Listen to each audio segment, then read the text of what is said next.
think the ticket would be better served if a downstater was on it, since there aren't really any downstaters? I fought that fight a few years ago.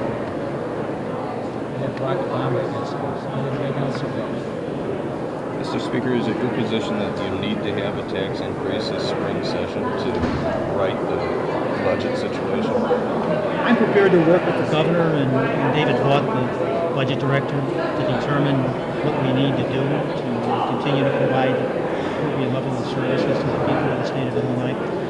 You know, when we called the governor's request in the House a year ago, I voted yes on the matter. There were, I believe, 42 Democrats that voted for the bill.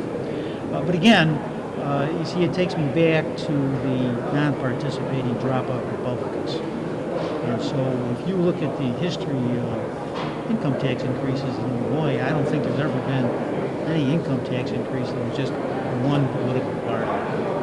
My recollection is when Ogilvy proposed the first income tax increase, there were many Democrats that supported a Republican governor. When Edgar wanted to raise the income tax increase, I supported him, and other Democrats supported him. And so on a major issue like raising the income tax rate, it's always been a bipartisan approach. And it's different now because, as I said, the Republican Party in Illinois has made an election campaign decision to be non-participating dropouts. You can see it issue after issue. You just saw it today. We're maneuvering to try and find some way to support the elimination of the office of lieutenant governor. And when they run in their primary elections, when you read their brochures, when you look at people like Bill Brady, why they would eliminate all spending for government. They would just say, let's not spend anything on government.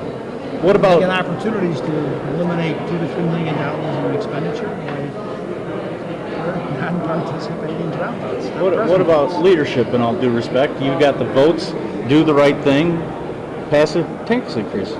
I always try to do the right thing. That's always my approach. Issue after issue, try to do the right thing. Since the election, it seems to be a wild card in all of this and influencing how everybody acts. I mean, is it more likely that we'll see a tax increase in the veto session or in the January session? That election pressure by that point will be off? I have no idea. I have no idea. That's a long way away.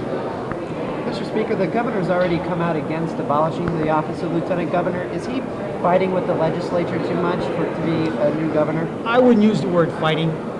The governor is the governor. He's entitled to his opinions.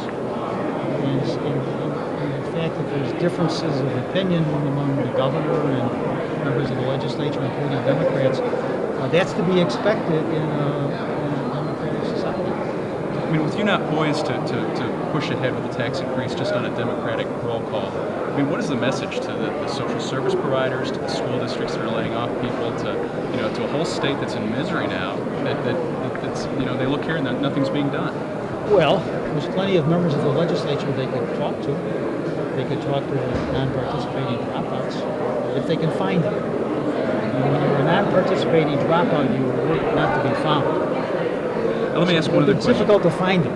When you use language like that to refer to the Republicans as dropouts, I mean, how is that conciliatory in trying to work with them to pass a tax increase? Well, I have a long history here in the legislature, and anybody who's been here while I have been here knows that I am more than willing to work with people on issues, and we do that every day of the week. But what we found recently with the House Republicans is that, yes, they want to talk, they want to meet, but when it's time for the heavy lifting, can't find them.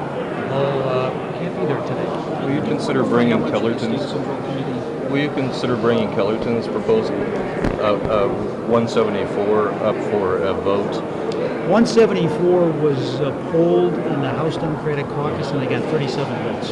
That was last year. In the House Democratic Caucus. Last year would have been a better opportunity to pass it than this year. So remember, the Quinn proposal got 44 votes on the House floor. The Meeks proposal in the House Democratic Caucus got 37. Last question. Can you clarify how much of the state central committee passes will be? Well,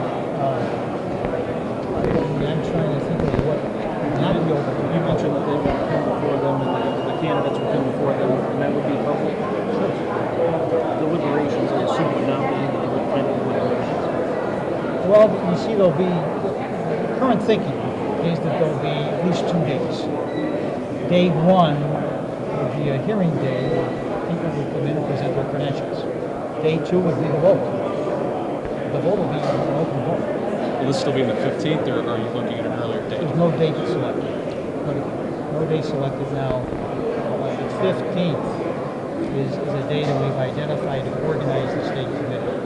So all the members of the state committee were just re-elected. And they'll get their certification on March 5. And we're thinking now March 15, we would call a meeting of the committee solely for the purpose of organizing the committee and selecting a chair.